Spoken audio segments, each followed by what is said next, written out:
Bear with me here. YouTube's going really slow. Yeah, I usually I can see that little icon come up when it goes live. Yeah, it's telling me preparing to live stream right now and it paused. So Yeah. I might just need a minute to catch up.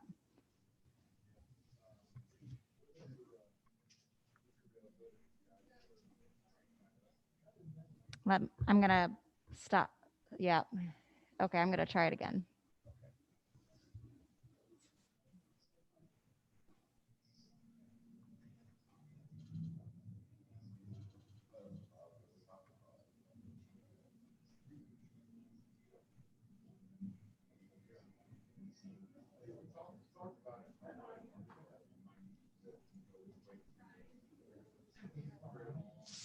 Yeah.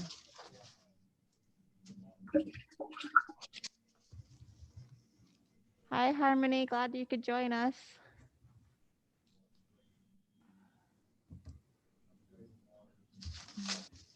I'm gonna try to stop it again and start it. It's being weird. Oh. Okay.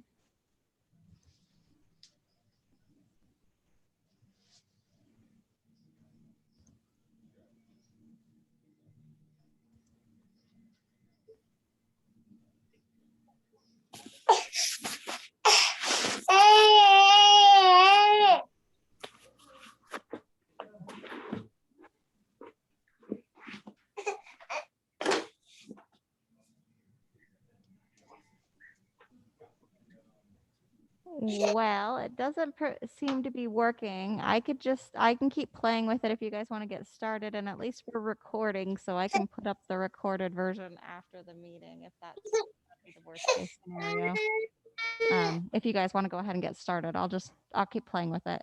Okay, yeah, that sounds good. And if I see it pop on, you'll see it. I'll let you know too. Okay, thank you. Okay, we'll go ahead and call the meeting to order. It's 4:05. This will be another work session, budget work session. This is Tuesday, May 4th at 4:05 p.m. And the discussion topic for tonight is the FY 2022 budget review, revenue and fee schedule discussion. And just for the record, in attendance, we've got council members Sweat, Nathan, we've got John Purley and Harmony also in attendance. So just missing Vivian, and she had told us that she probably wouldn't be attending. So, all right, Rachel, if you want to take it away. Thank you, Mayor. So at the work session we had last week on the budget, I was asked to bring forward what council could consider changing in terms of revenue. And so I'm going to share my screen with you on Zoom on items that council could consider to get us in better shape for FY22. Hey, Harmony, can you mute by chance? Oh, sorry. Yeah. Thanks. And then City Clerk Gagel, it looks like I need permission to share the screen.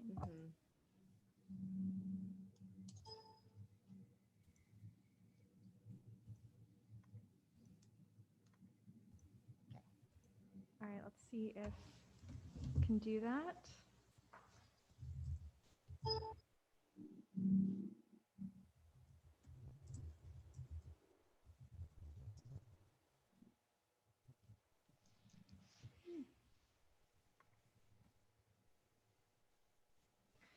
So we'll be reviewing the revenue and fee schedule for FY22.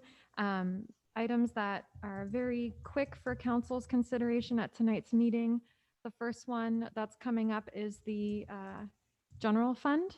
So for the FY22 proposed budget, it's hard to see it because we have the Zoom web page in front. So let's see if we can minimize that. For FY22, the budget document is balanced with $35,000 worth of community assistance funds. And council could consider, instead of using $35,000, you could use more of that funding from the state in order to help us better balance our budget. So at the last meeting, I proposed to council of the $75,957.47 that we're poised to receive, that we could use $35,000 for insurance, because our insurance is a cost that seems to keep getting higher. And then we could use $25,000 for Jackaloff Dock and repair maintenance. And then about $16,000 for our Safe Roads program.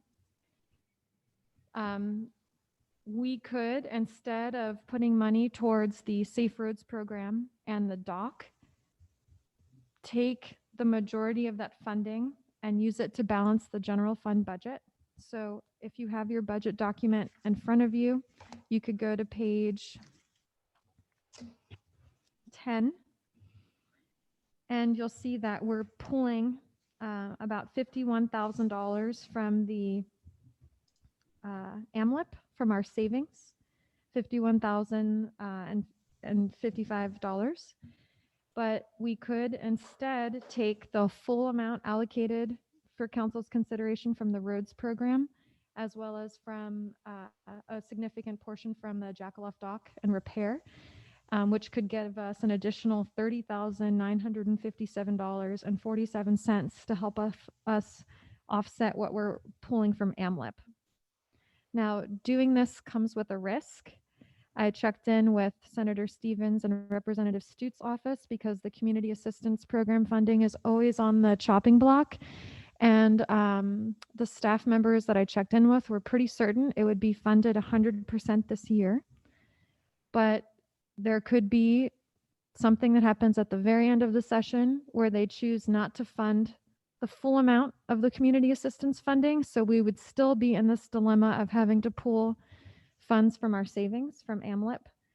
But for the time being, if we went off of that, they're going to fund it 100% this year. We could only end up withdrawing about $20,000 from AMLIP as opposed to $51,000. So that's the first item for council's consideration at tonight's meeting is, how would you like to move forward with allocating the community assistance program funding, understanding that there is risk every year with the city balancing the budget with this money, and we want to get away from that as soon as we can. But for this year, would you want to move forward using the majority of the community assistance program funds to help us with our general fund deficit?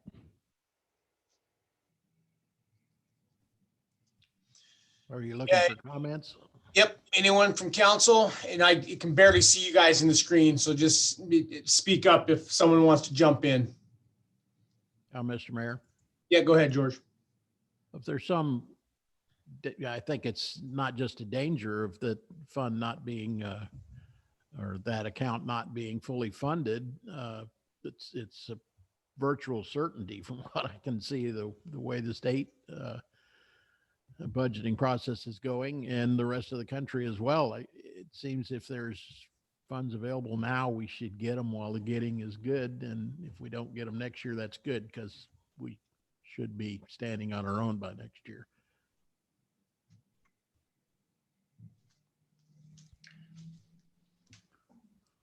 Mr. Mayor. Okay, any other? Yep, go ahead. Yeah, I think we should move forward with using the funds and start planning now and working on getting away from that next year. Absolutely. We should have started working on this last year, but it went by the wayside. So, Yeah. thank you. Yeah, and just to clarify, I think so from what I hear from the city manager, it's leave the, assuming the funding level stays the same, leave the 35K to cover the insurance, and then take the 25 and the 16, let's call that approximately 40,000, and move that over to 41,000. And then that would come over to in place of most of the planned withdrawal out of AMLIP. Is that correct, Rachel? Mayor, if I may, my proposal to council, if we wanted to move in that direction, is to not use the full amount from, that's right now a portion to Jackaloff Dock repair and maintenance. I still think it would be prudent for council to keep $10,000 set aside for Jackaloff Dock, because there is the interest in possibly charging fees. And there are major improvements that need to happen out at the dock in order to get us ready for the next summer season, if that was the case. And so we could always make an amendment to the budget if it looks like we're not going to be working on Jackaloff at a later date. And so the amended proposal would take an additional $30,957,000 and add it to that $35,000 for the insurance, and still put $10,000 for Jackaloff Dock and repair maintenance. So essentially 65 grand would be used to help offset the general fund and the insurance costs across all of the funds. And then 10 grand would be used to help with Jackaloff Dock repair and maintenance. Mr. Okay, Mayor, thank you for clarifying. Yeah, go ahead, George. didn't the city, wasn't the city given about 10 halibut permits that we could resell? And then the fees for those permits were earmarked for harbor improvements for, I assume, here and Jackaloff both. Where are we with that program? Did anybody, I know that a couple of those permits were bought, I believe Rafferty bought one. I think there was one more. What happened to that funding? The what? They're leased. They don't buy them, they lease them. Okay. Where'd the money go? Mayor, if I may. Yep, go ahead. So this is a little off topic from the community assistance funding, so I would love a motion from council first about if you were okay with the new proposal for the community assistance funds, but putting that topic aside, I was told, Councilmember Nathan, that there's a separate corporation called the Holden Corporation, so it's not even associated with the city of Soldovia, and that corporation holds the permits and leases them out. So we don't see the revenue associated with those permits, was the impression that I was given. Well, I've been talking to a person that was on the committee that worked to bring this program about, and as I understand it, the fees were supposed to go to the city of Soldovia. That was the whole idea of the program, was to increase, to foster some small businesses, make it economically feasible to get into that business. It was supposed to be for our benefit. I don't understand.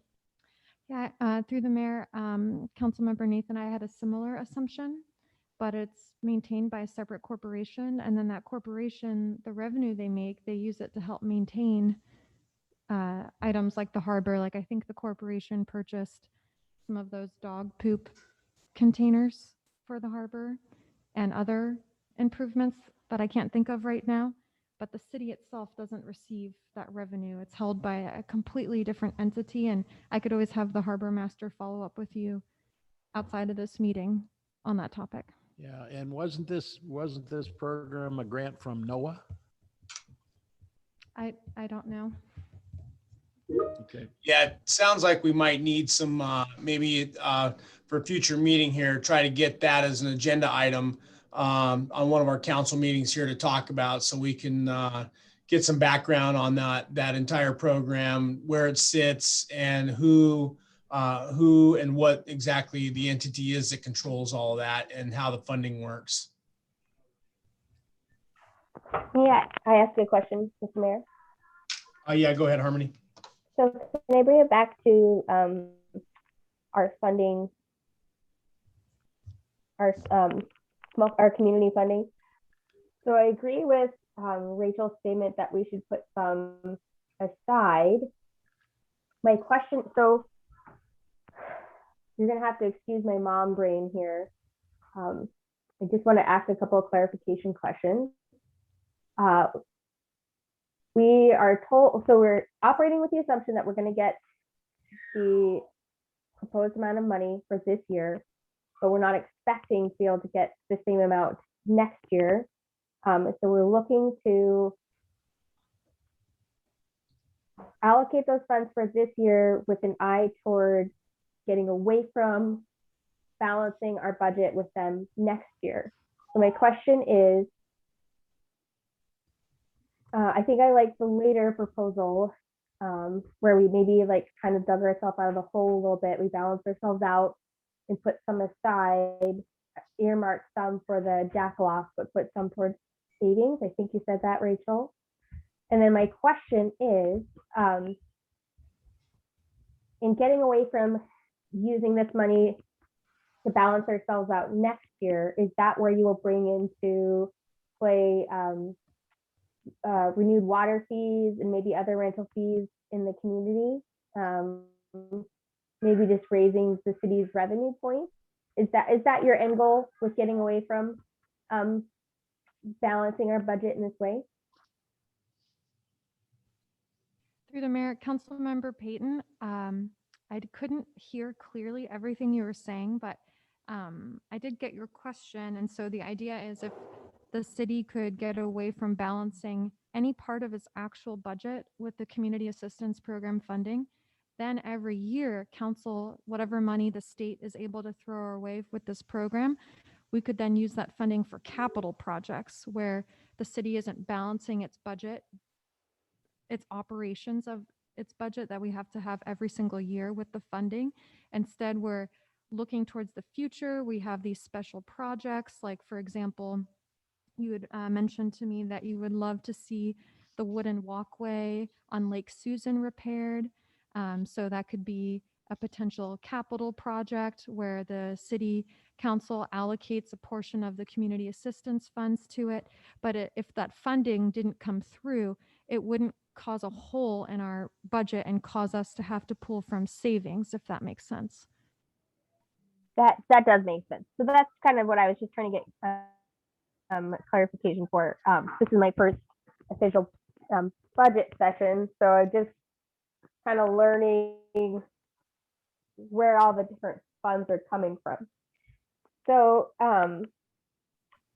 what is the alternative to balancing our budget with that fund for this year? Do you have one? I think you mentioned, I think we were talking about maybe raising the water rates in the last meeting. Through the mayor, Councilmember Payton, we're going to get to that next. Right now, we're just looking at the general fund, and then we're going to talk about the water and sewer funds after we address the general fund. So the general fund right now, council will be passing a budget that, in my opinion, is unsustainable. And that is partly because we're in a $51,000 deficit. And then additionally, we're not predicted to make surplus revenue to help us build our reserves. And so we can reduce that deficit by using the remaining community assistance program funds.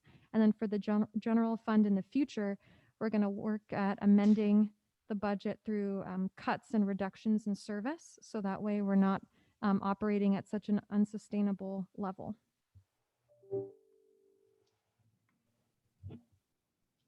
Okay, thank you, Rachel. Sorry for taking you in circles there. My internet is really horrible today. I would have come in, but we have some sick kids. So I guess I'm just not able to get the document to load. So all I can see is what you have immediately on Zoom. What is the motion that you're looking for us this moment? You're looking for us to pass the general fund community assistance program funding with these numbers here, 35, 21, and 15? So the city clerk just corrected me that since we're in a work session, I can't get motions from council, but my proposal, if there's a favorable consensus from council, would be that when the FY22 proposed budget is introduced at your May 10th meeting, it will only have $10,000 towards repairs and maintenance in Jackaloff, and then the rest will be used to help balance the general fund and the insurance throughout the funds. Okay, well, that makes sense to me. Yeah, Mr. Mayor. Yep, go ahead, Pearlie. Are we still going through with the survey of Jackaloff Dock? Is that still gonna happen? That was, how many thousands of dollars was that?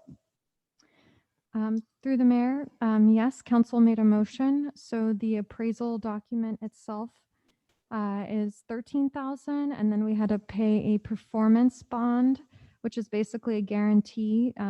We had to pay that in cash to the state, and I believe that was either $3,000 or $4,000. And then the state, because we need a Tidelands lease in order to charge fees at Jackaloff, we have to pay an annual rent of about $1,200. Okay, so the 10,000 we're putting in there for Jackaloff fund is gonna get ate up pretty quick. Through the mayor, Councilmember Morrison, that $10,000 wouldn't be for any of those expenses. It would be Okay. for repairing the floats or hiring an engineer to help us think about cost estimates, because there's different forms of improvements you can make to the dock, depending on if we want to extend its longevity or look at replacing it completely or getting rid of it. Thank you. Yeah, so I think, yeah, what we're looking for is a consensus to use. I mean, basically, it's we're either gonna stick and stay with where we're at, what's on the screen in front of us, and we're gonna remove $51,000 out of our AMLIP fund to balance the general fund, or we're gonna go ahead and propose to use in any combination, if anyone, has any other comments. But right now, we're looking at using approximately the proposal is to use 65,000 of the cap funds to help balance the budget. And then 10K would be held back for future Jackaloff improvements. So that's the trade-off. It's either using cap funds or AMLIP funds. Yes, Mayor, that's exactly it. And then through the upcoming months, I'll be working with the finance officer, who's also here in attendance in case anyone has questions, so that we can propose amendments that'll help reduce the budget. And then for FY23, there will be reductions in service so that we don't have to think about balancing the budget with the cap funds. Yeah, and just to keep in mind, I mean, this is nothing set in stone here. We can make budget amendments, throughout the year if needed, but we have to pass a balanced budget here, in the next month here. So that's before us. We got a lot to get through here tonight, so we got to get through some decisions here so that we can get a draft in front of us, something introduced on May 10th.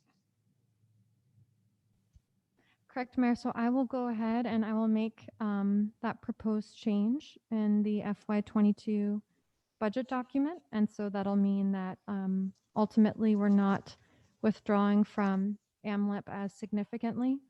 And then, I mentioned it on this slide, and I know there's a lot of verbiage.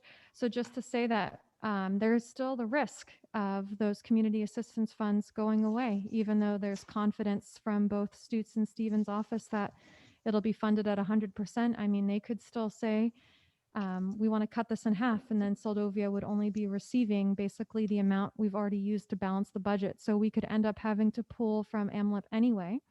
but we're just taking the risk that they're going to recapitalize that fund at 100%, which means that we can help offset our general fund deficit more.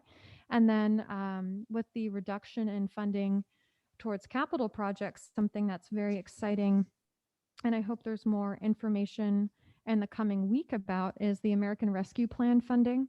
Soldovia is supposed to receive $57,000 from the American Rescue Plan, and that could be used. We're still waiting to get the guidance documents on that, but that can be used for capital projects. It could possibly be used for revenue replacement. So there's a variety of uses that funding coming in could help us accomplish, because if we reduce the amount of money that we're putting into our Safe Roads program, let's say the summer or fall of next year, we could use that American Rescue Plan funding to help us improve our roads later on.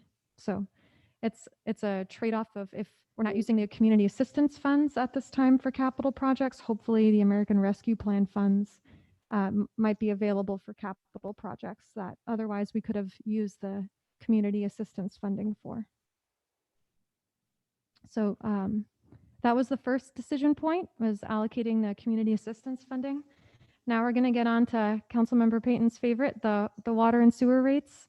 So currently what you guys see in your FY22 budget is we proposed a 1.5 increase to all city water and sewer rates and fees. That was based on some analysis that we received from the Alaskan Rural Water Association.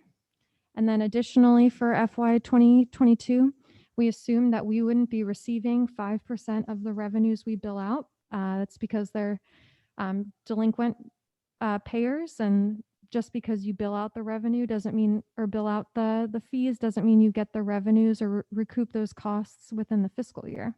So it's a conservative way of budgeting.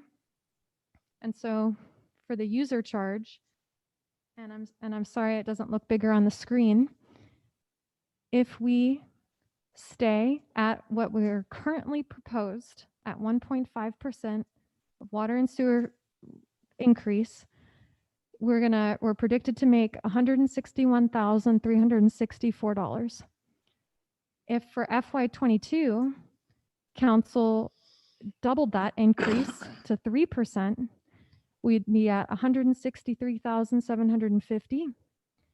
And if you guys bumped it up to a 5% increase across the fees, water and sewer fees, it would be at $167,025. And so to show you this in another way, here's a residential water charge. For FY21, people are paying on a monthly basis $80.64. If council were to increase that by 5%, your monthly bill would be $84.67. And I didn't provide this example across the spectrum, and we have a different classifications of water users. We have large commercial, small commercial, EMS, but this is just to give you a sense of what a 5% increase could look like for the bulk of our water revenue, which comes from residential water charges.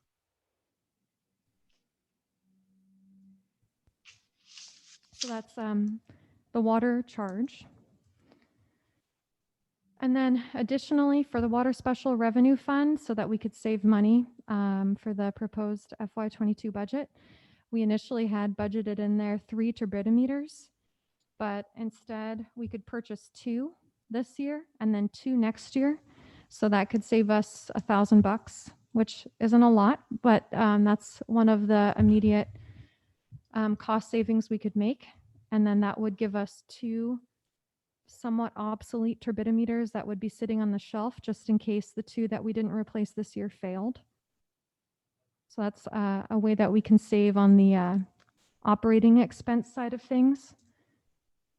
And then for sewer, this is just to give you a sense that if we stuck with what we currently proposed, which is a 1.5 increase, we would net $75,925. If we increase the rate by 3%, we could make $77,044. And if we went up to 5%, net $78,584. and shown another way. Oh, is again that residential, it says water charge, but in this case, just look at the sewer line where people on a monthly basis pay currently $26.45. We're proposing going up to $26.85. And if you guys went up to as much as a 5% increase, people would be paying $27.77 for sewer. And then the way that we can save funding for wastewater is we could do without purchasing the replacement pump for the slew lift station, which currently is budgeted in there for $4,500. And then the wastewater special revenue fund was also helping cover the cost of the turbidimeter units because you can't have sewer without water. And so by doing away with one turbidimeter and just getting two instead, we could save another $1,000 there. So if I could get a temperature check from council as to what percentage increase would you find appropriate for water and sewer for FY22? Do you want to stick with a 1.5% increase, which is currently budgeted? Do you want to double that to 3, or do you think it would be appropriate to go full steam ahead at 5%, especially when you look at what this could mean for? So Rachel, right now, maybe we can just real quick. So going back to and on your on your budget packet, it's on page 42 is basically the summary for the water. Just to look at that, so everyone's real clear on what we're up against here. So there was a reallocation. So if you look down towards the bottom there, total water expenditures for fiscal year 2021 with our amended budget, we had about 160 grand, 159,814.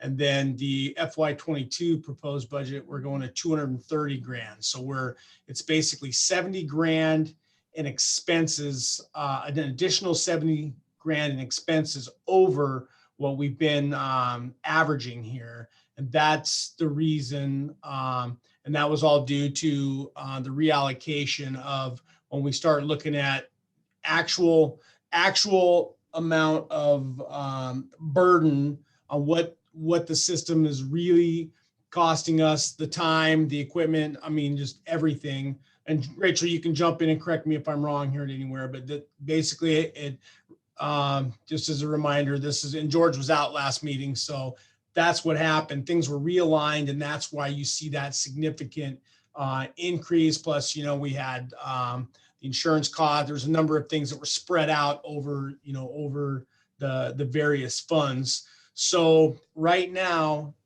Rachel, this assumes the budget proposed budget assumes the normal 1.5 increase, and that's still leaving us with the $52,714 proposed shortfall for FY22, correct? You got it. Okay, so that's what we're up against. It's kind of tough on the stomach to have to raise water and sewer rates. But yeah, that's where we're at. So if we'll open it up for comments from anyone. Mr. Mayor? Yep, go ahead. So we're using about 40,000 gallons a month. Is that right?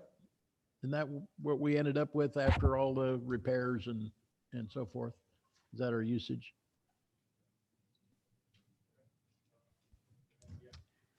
Through the mayor, I can't recall, Councilmember Nathan, what our monthly usage is. Okay. City Clerk Gagel, can you think of? What I'm trying to come up with is what's it costing us to produce a gallon of water? And what are we charging for a gallon of water? I think that's how we have to look at this. Yes. You've got the number partially. So Councilmember Nathan, if you go to page 40 of your budget document, we have that number for you. On page what? Page 40. Well, I'm looking at page 40 and I don't. Oh, okay, here. So page 40, we don't have that for 21 or 22 because we wanted to give the full audited numbers, but you can see, in 2018, we produced over 75 million gallons of water. And you can see our steady decrease. We're now in 2020, we produced 43 million. And so the price per gallon actually increased, which was a good thing because it meant Absolutely. that the city is not subsidizing the water utility by basically wasted water. Which we shouldn't be. And even more than that, we shouldn't be subsidizing the customer either. The customer should be paying for whatever whatever it's costing us to produce the water. I have a strange idea to throw out there on this subject. What if we made an increase in the rate, a substantial increase in the rate, but we throw something in to make it more palatable? How about garbage pickup? Right now, we're behind the power curve on garbage, hauling garbage to the dump. We're way undercharging and not very many people are using the service. How about if we just say, okay, from now on, you're eligible for garbage pickup and we're going to charge you $10 a month, whether you use it or not.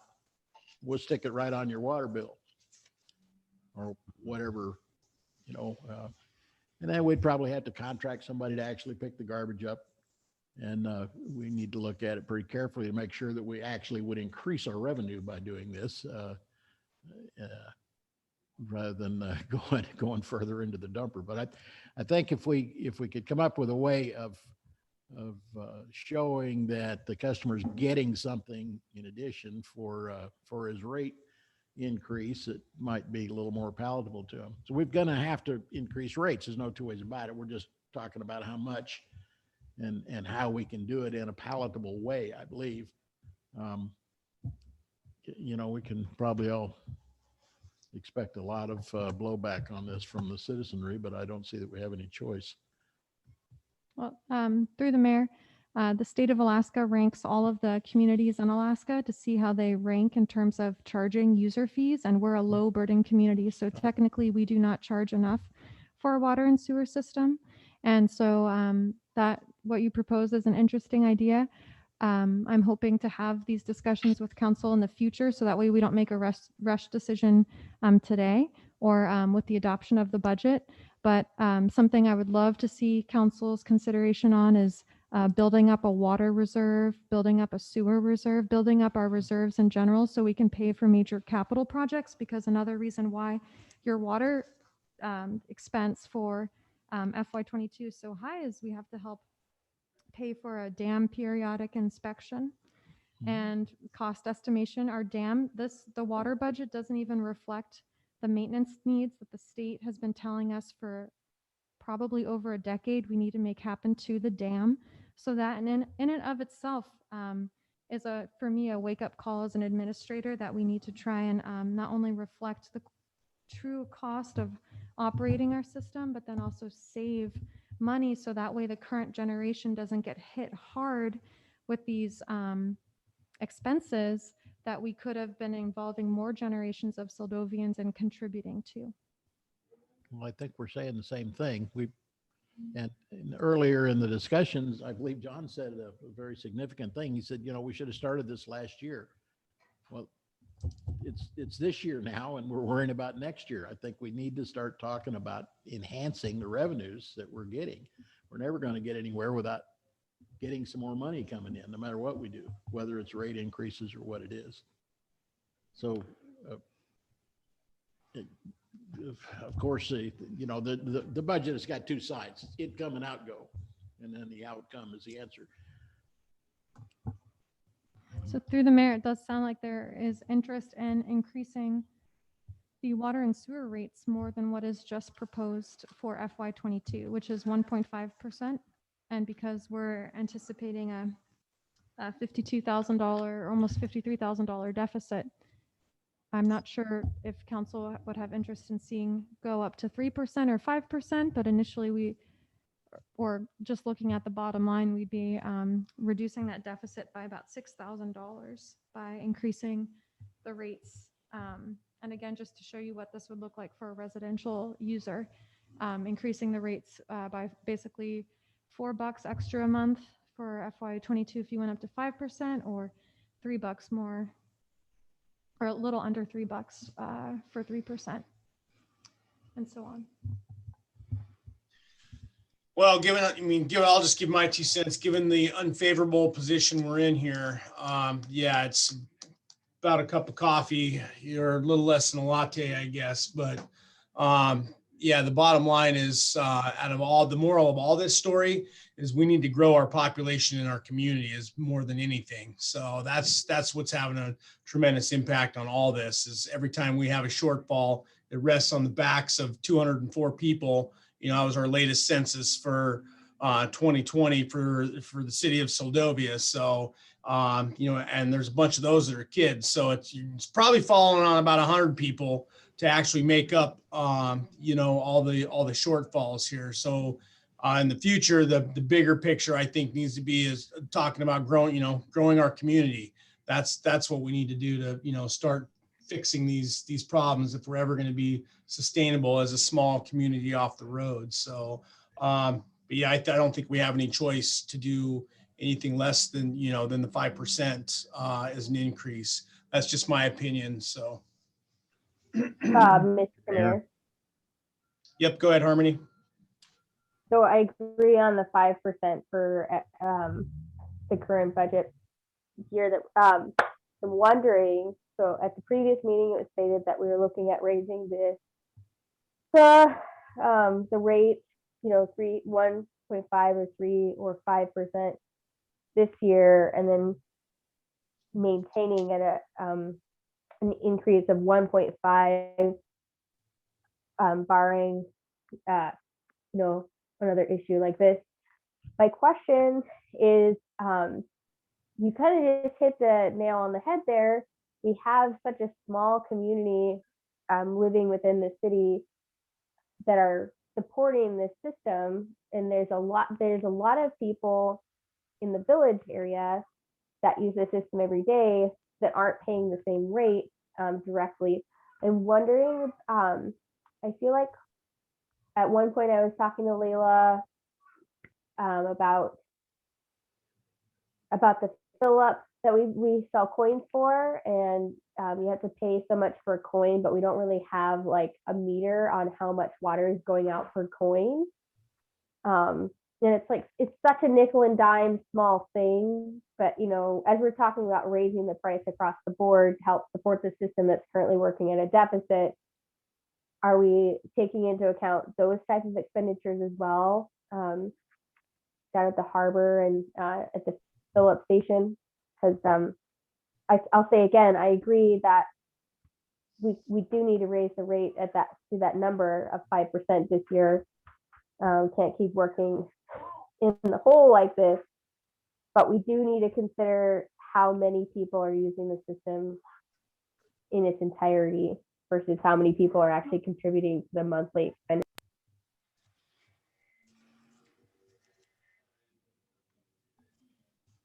Mr. Mayor? Yep, go ahead, John. Yeah, looking at the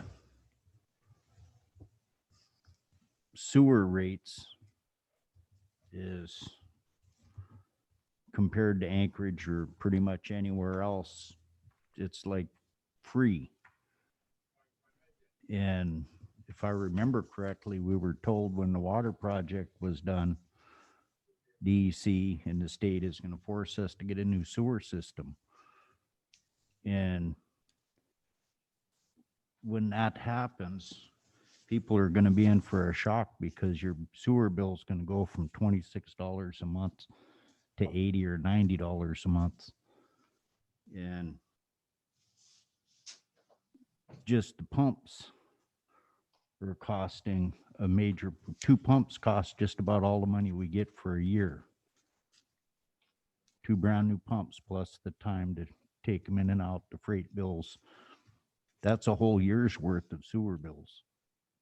We need to start raising our sewer rates now, 5% this year and next year and the year after.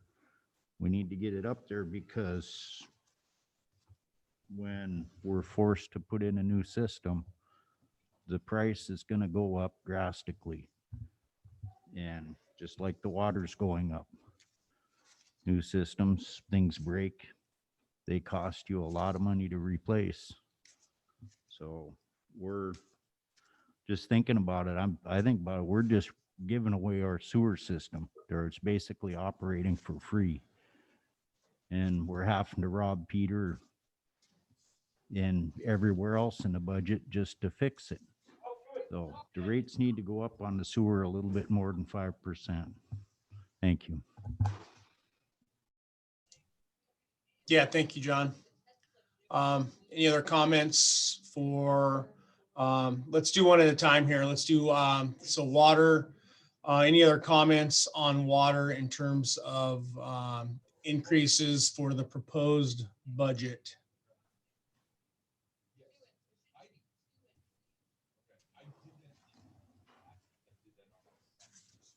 Okay, any objections to using the 5% number for an increase for the proposed 2022 budget?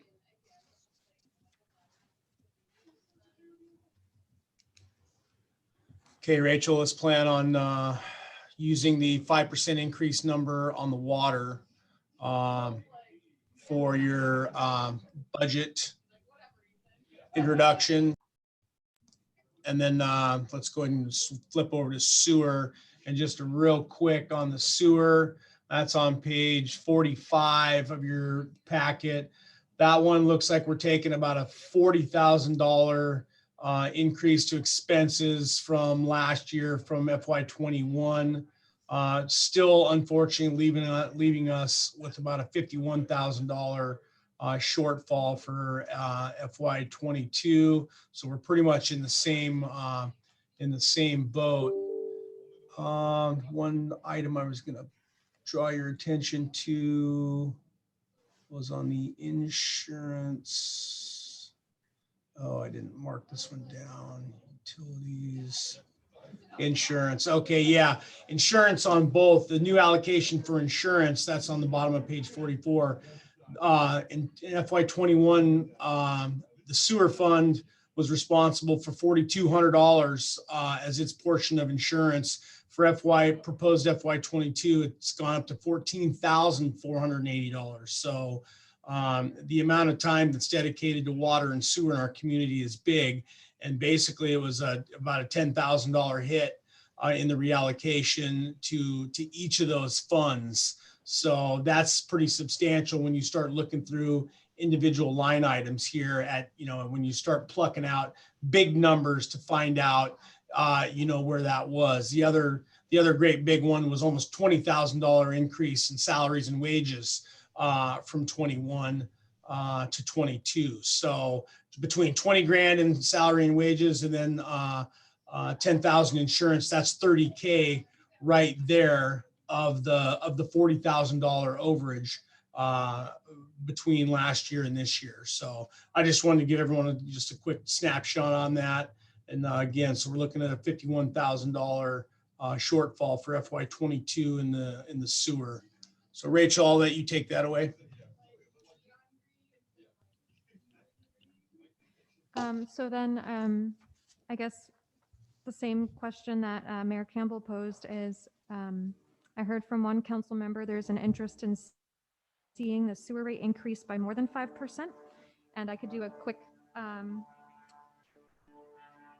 or maybe I can't do a quick estimate because I don't have a calculator on me, but for the harbor, there's a proposal for council to consider a 7% increase. And I can see Councilmember Kohlberg's point.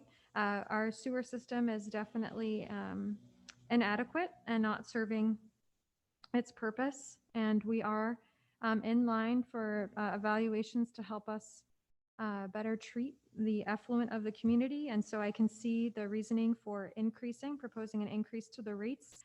We could always amend if council wishes to go with the 5% now. We could do a better analysis of costs and fees for council's consideration, and then we can always amend the fee schedule at a later date. So we could stick with 5%, given our timing today, and then staff could come back before you again with a better analysis of what a more appropriate sewer rate and possibly a water rate could be at a later date, if we want to stick with 5% for now. Mr. Mayor, Yep, go ahead, Harmony. Yeah, so not to be, so it makes sense to me to raise 5% for water and then 5 again for sewer. But to start raising the rate to what Homer's paying, or Soldotna, or Kenai, or Anchorage, we do not have the same amenities that those communities do. The cost of living for just the day-to-day in Soldovia is exponentially higher. And I obviously, seeing the numbers, yes, it's obvious that we're working at a deficit. We do need to raise our income in order to, just break even, never mind putting some by. But to do that in leaps and bounds is not a way to grow your community. It is a surefire way to encourage people to move out, because it's already, it's a lot to live here. Especially for those of us who have children. I don't know how many of you remember how much it costs to feed a kid, but one of my kids eats 6 times a day. I agree. We need to raise those rates. We need to bring up our income, but to do it in huge chunks all at once is not the way to encourage faith in the community. Sorry, we just have to be mindful of that. I think a bare minimum of 5% right now makes sense, but anything too high all at once is too much. Thank you, Harmony. Anyone else?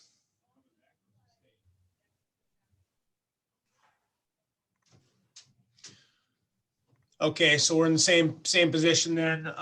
If there's no objections, I think we're gonna have to use the 5% increase on the sewer side as well.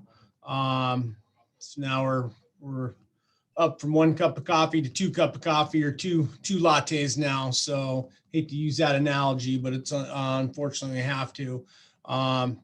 So that's let's go ahead and plan on you doing that.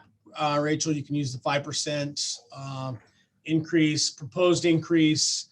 And again, we'll have the budget. There'll be a couple more opportunities to talk about it. So if anybody else has any great epiphanies between now and then, we basically have 2 options to discuss it and make any additional changes prior to final passage.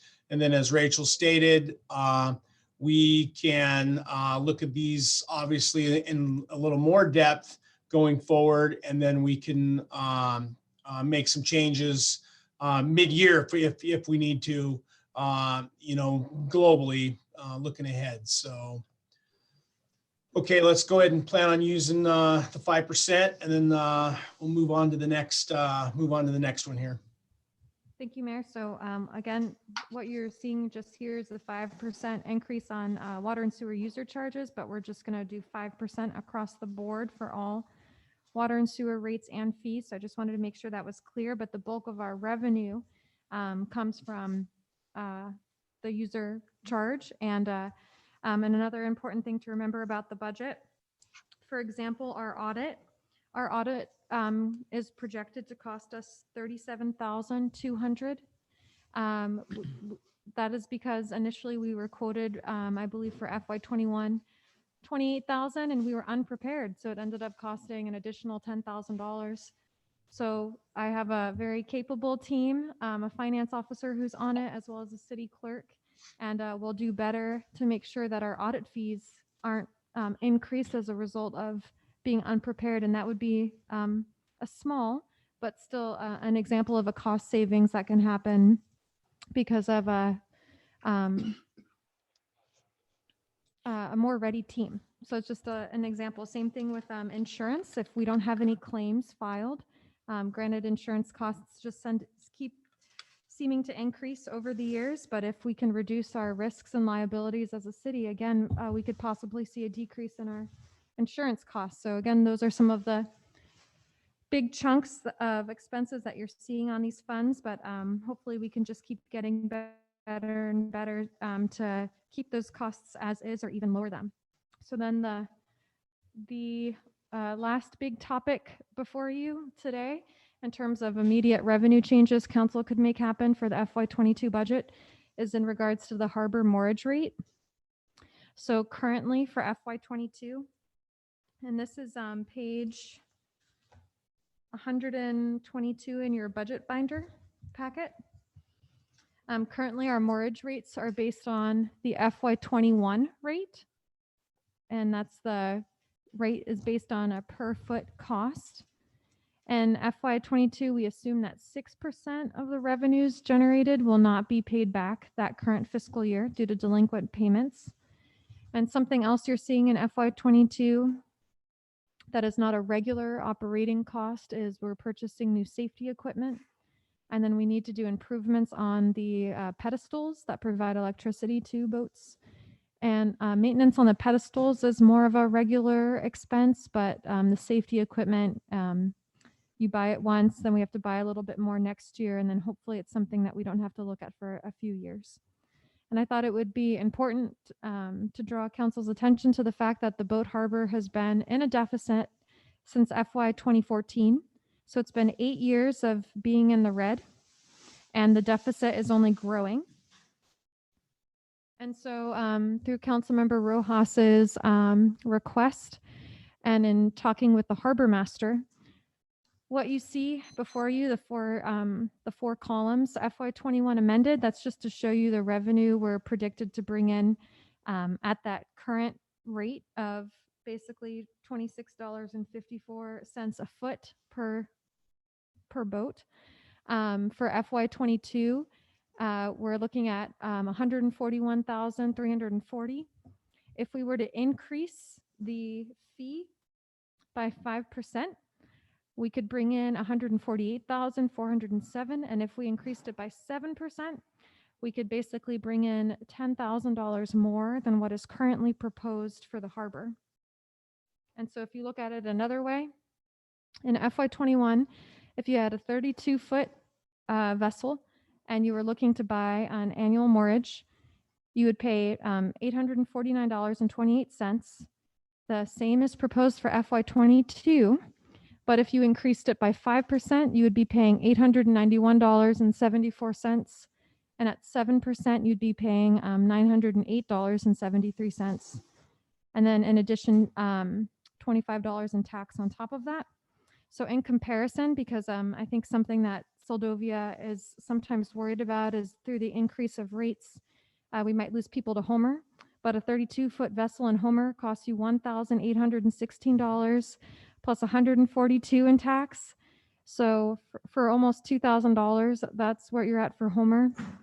And if Soldovia were to increase the rates to 7%, you'd be at under $1,000 for annual moorage. And so this would help reduce our deficit at the harbor. If you go out to page, let's see, if you go to page 49, you'll see that we're with the current budget as proposed, increasing the deficit by $27,000. So we're going to end FY22 with a deficit of $165,000, basically. And so we could reduce that by 10 grand if the rate increased by 7%. If it increased by 5%, we could reduce the deficit by, let's say, 7,000. So looking for a decision point from council.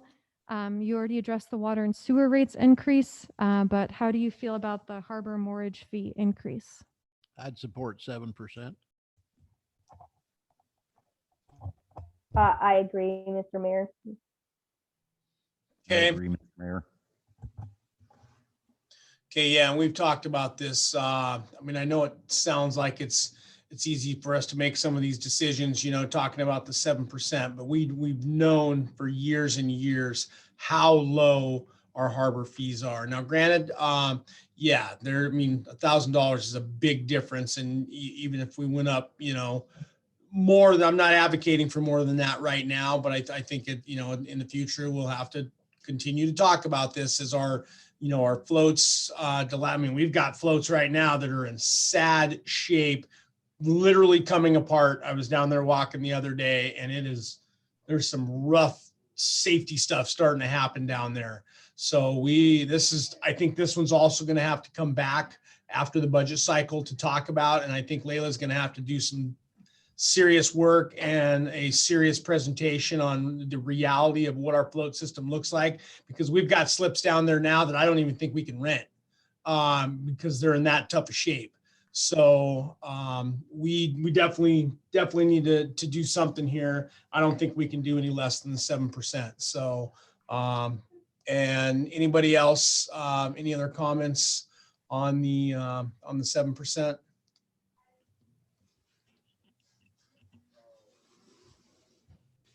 Yeah, Mr. Yeah, Mayor. Mr. Mayor. Oh, Yeah, go ahead, Pearlie. Yeah, what's the 142.61 in tax? What's that, the state tax or something? That's what the Homer Harbor list says their tax. So I'm not sure if that's their sales tax and they're somehow able to go above the $500 limit. I don't understand that tax myself, but that's what we found on their website.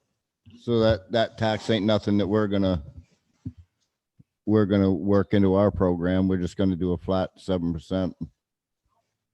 Right, we're gonna do 7%, and then I was told for sales tax that we don't tax sales tax over $500.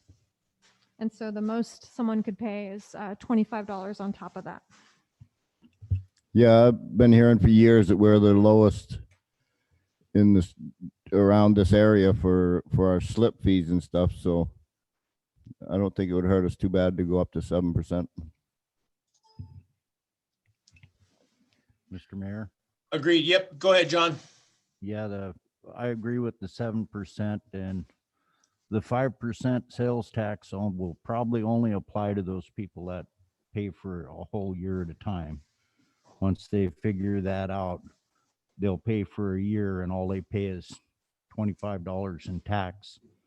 And if they don't, then they pay the full tax for the whole, and be the full tax for the whole year. It's just a one time. If you bill it out and they're over 500, they hit the tax limit. Yep. Thank you for that. Yeah, Mr. Mayor. Yep. Go ahead, Pearlie. Is this going to change our policies at all? Are we going to be a little more lenient with, I know I've heard from a few constituents that maybe have a couple of boats and if they've got a slip that they can't take one boat and put it on a trailer and put the other boat in there without paying again? Is that just somebody not understanding it, or is that how it works? Yeah, I mean, whatever our harbor, however our harbor tariffs are set up, I know there's a whole section in the code on that. I couldn't quote it verbatim, but yeah, obviously we'd have to go in and look. I don't think any of that stuff's going to change. Whatever's written in our code's gonna stick. I mean, if we want to talk about it, I think that's gonna, that could be part of the discussion, from to get Layla in and go through, just put everything back on the table and talk about it again. And another thing, if I might, is if we pay for that slip, we can't have a friend come over with his boat and use that slip, or can we? But that's, again, you save for another time. So Yeah. Yep. thanks. Okay, if there's no objections to that, it sounds like city manager can use the 7% proposed increase for FY22 proposed budget. And thank you, Mayor. I just wanted to encourage council to look at page 67 of your budget document. If you look at page 67, we have under the public facilities and capital assets inventory for the harbor floats, they're rated as being in fair condition. D float needs to be repaired. A float has broken fingers. And in terms of staff comments, the Denali Commission and Army Corps in February of 2011 gave us an analysis of the costs associated with our harbor. And float improvements alone totaled $6.2 million in 2011 that we still need to make happen. And so if you just think about basically a decade ago, what that would cost today, we have over $6 million worth of improvements that we still need to make to the harbor per that report. So it seems like it's a step in the right direction for trying to generate enough revenue to help us cover this business expense. Yep. Thank you, Rachel. Appreciate that. Yeah, all this infrastructure, it's all big business and it all costs big money to operate. So, and it's evident by the condition of what our infrastructure is in right now. And it's a sad reality where we're at, and the amount of money it's going to take to get it up to snuff and be safe, in order for us to continue to serve all the residents and visitors in our community. So, what's next, Rachel? So those were the big junctures for council's consideration for ways that we could address our revenue shortfalls, our deficits for the FY22 proposed budget. And then I just wanted to share with council that we are still waiting on what health insurance costs for full-time employees will be for FY22. I have one quote from our current insurance provider, which is an increase of over $300 per employee per month. And so that quote alone will cost the city possibly an additional $10,000 in expenses compared to what the FY22 budget is balanced with. So I'm waiting on another quote that'll hopefully be more competitive and better for the city. We still have not entered into an agreement with the troopers for the public safety contract. I've been told that they're still working on that contract, and so it must be a difference in timing, where we have to get our budget done by May, but perhaps the state doesn't have the same pressure.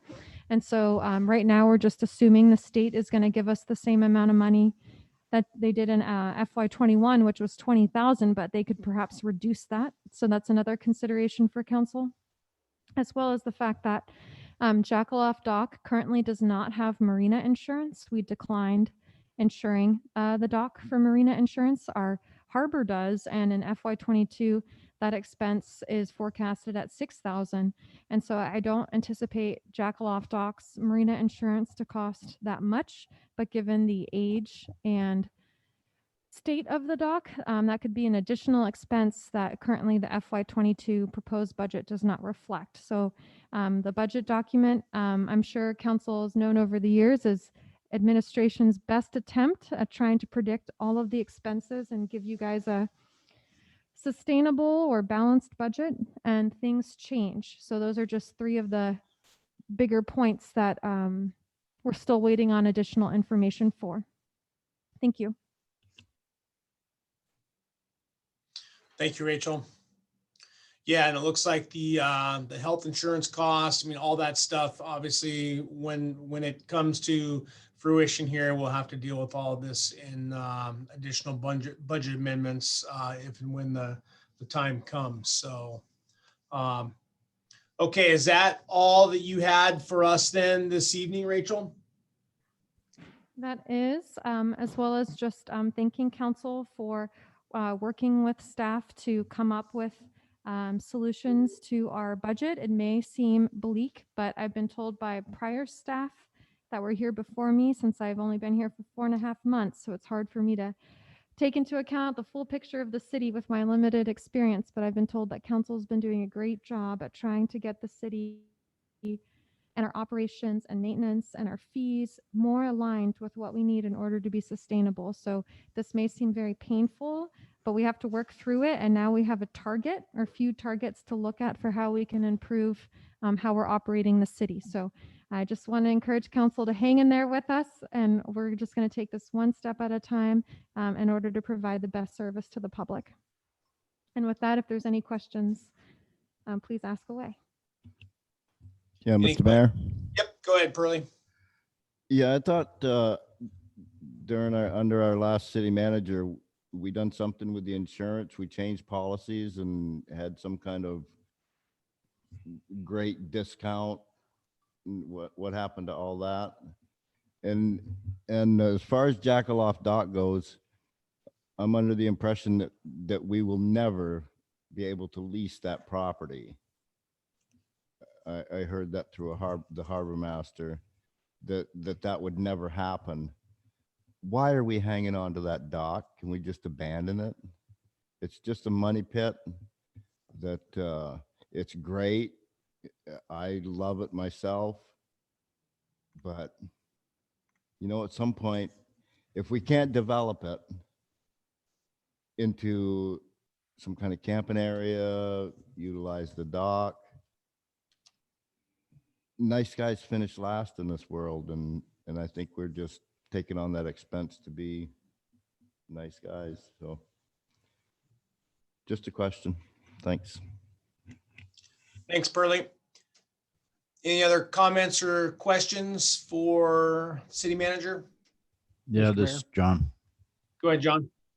Yeah, I agree with Pearlie along that line on the Jackaloff dock. And I've said before, the easiest way to get the state to start moving and do stuff is disconnect the dock from the pilings and anchor it out in the middle of the bay and tell them when we have the tideland rights so we can charge for the dock, we'll put it back in. Until we can charge for it, it's costing us every year. And we do that and you'll see action and results. We're just being nice and they've been dragging their feet for 6 years now. So thank you. Thank you, John. George, you had a comment? Yeah, two things. One, I just looked at Title 15 in the code. I can't find anything in here that says that only the person that rents the slip can use it if he gives permission to someone else. I don't see anything about that in here. So maybe the harbor master was just being overzealous and trying to collect a little more money. I don't know. I agree with John about the dock. If we can't afford to make something out of that, it's a huge liability. Besides that, a risk. Somebody fall off of that thing and drown, you know, they're going to come sue. Of course, that would be true even if it was out in the middle and not accessible. The other question I have is what's happening with the two little buildings out here at the harbor? Is there any interest at all in renting them? We have any? No. What would we think about maybe dragging one of them out to the camp area and getting it situated so it looked out over the water real nice and rent it by the day as a cabin to stay in, camp in? Just a way to get something back. I don't know. Yeah, I think that might be part of a bigger discussion. I know we talked about, getting the plan going for this summer, and then, reevaluating, obviously, if nothing happens here. Of course, there's, it's still early in the process. We'll hope that, somebody takes interest here, but yeah, I think all, ideas like that certainly worth exploring here, in the near future for sure. Mr. Mayor? Yep, go ahead. I was wondering about them buildings. I know we thought if they didn't get leased or rented, that we had the option to sell them. With the money that we've put into them and the money it cost us to get them here, how much are you expecting to get out of them buildings? Has that ever been calculated? Or I know the original cost was $5,000, and I see that we have maintenance down there working on them for quite a few hours and materials and whatnot. I'm just wondering what they're up to in price. I can answer that question partially. You got to turn your mic on. It is. Okay. We anticipate to break even on those if we do end up. First of, I think we got to give it a little bit more time. My optimism is fading fast, because I thought it would go better than it is, and I think my personal opinion is I think there's several reasons for that, but that's something that we can't really change. But if we end up selling them, we're going to recoup our money, just like originally planned when we first talked about it. I don't know, we could potentially maybe make a little money, but it's not going to be much, but we will be able to break even. I think that remains to be seen, that you got to find somebody to buy it.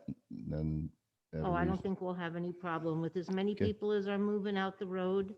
I think one of those, since it's here, I mean, somebody could live in that for temporary, you know, and then turn it into whatever they want to turn it into. So I would imagine we're not going to have any problem selling it.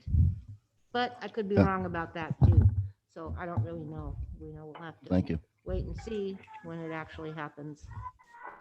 Mr. Yeah, Mayor? that's still, yep, go ahead. Just one more thing, quick. And Bobby, you should remember this was all pre-COVID when you picked this idea up. I wouldn't get, carried around on your back too long. It was a good program, and we just had a lot of problems that were totally unforeseen. The other thing, I think we need to talk a little bit about the 4th of July. As I understand the meeting with Dr. Zink, she said that what we need to do is get everybody vaccinated, and then the whole world can come here, and we really don't care if they bring COVID with them or not, because it's not going to spread throughout our community. So the public health nurses are coming over here. I signed up for a shot today. Looks like May 11th. I think we should put on the biggest program we've ever done to get everybody in this place that we possibly can vaccinated. And then we need to get with the chamber and other folks that are planning stuff for the 4th and give them a green light. We need a good solid summer here. That'd go a long way to helping our revenue problems, sales tax, all those things will be helped by that. And the 4th of July is the kickoff. I think the potential is that a bunch of people will come here. It's just, I used to see for years, the first nice day of spring that happens on a Saturday, everybody with an airplane flies down here to Soldovia. It's going to be the same kind of thing for the 4th, I think. Thanks, George. Can Yeah, I, Mr. Mayor? Mr. Mayor, Yep, go ahead, Harmony.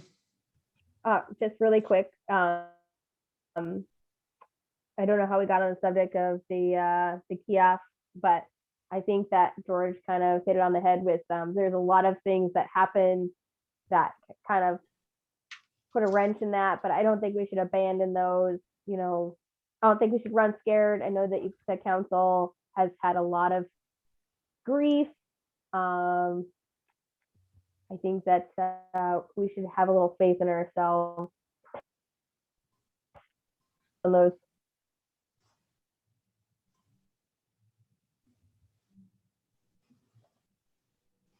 Thank you, Harmony. Yeah, your internet connection's kind of rough there, but I think we got most of that. Bobby, did you have a comment? Well, I think the 4th of July is a go with chamber, right? Through the mayor, Councilmember Sweat, we proactively contacted the chamber and told them we would help them complete their special event plan to meet the mitigation planning requirements in light of COVID. That we would basically walk them through it and help them complete the application. And we received feedback that they haven't secured a chairman yet, Right. chairperson. Gonna But say, this- if they're looking for a chair, then they must be planning on having a 4th of July.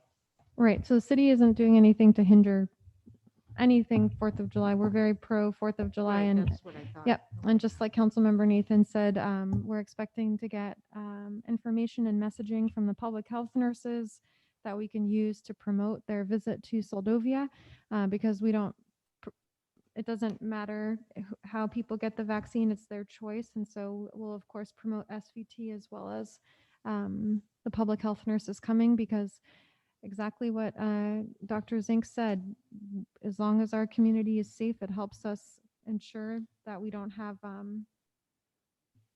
complications as a result of this pandemic, and we can still have really fun, rejuvenating experiences, because we've all been holding our breath waiting, and it seems like this summer is very promising that we can be together safely to do things like the 4th of July. So the city is very pro 4th of July and events, and trying to get more positive energy back into the community.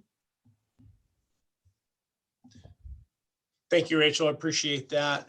real quick before I forget, Heidi, is there anyone from the public that wishes to comment tonight?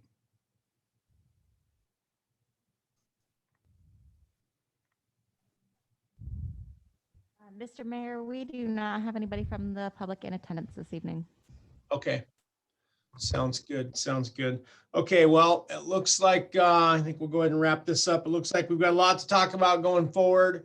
We appreciate council's interaction tonight and willingness to take a look at these and unfortunately pass a few or propose a few increases, which we don't really have a choice on. So we'll look forward to seeing those in the proposed FY22 budget document that will be introduced at Monday night's meeting. And then obviously, again, if anyone else has any other epiphanies or amendments that they want to, slowly start thinking about, we'll have a little bit of time to talk about those and possibly incorporate them if we can. So other than that, we'll go ahead and plan on adjourning, and we will see everyone on Monday night at our regular council meeting at 6 p.m. We'll go ahead and adjourn at this time. Thanks, everyone. Have a good Thank night. you, Mr. Mayor. Yep, Thank you, Mayor. Heidi, yep, go ahead, Heidi. Thanks. Did you have a comment or a question? Saying thank you. Oh, okay. No, thank you guys. So appreciate all the effort.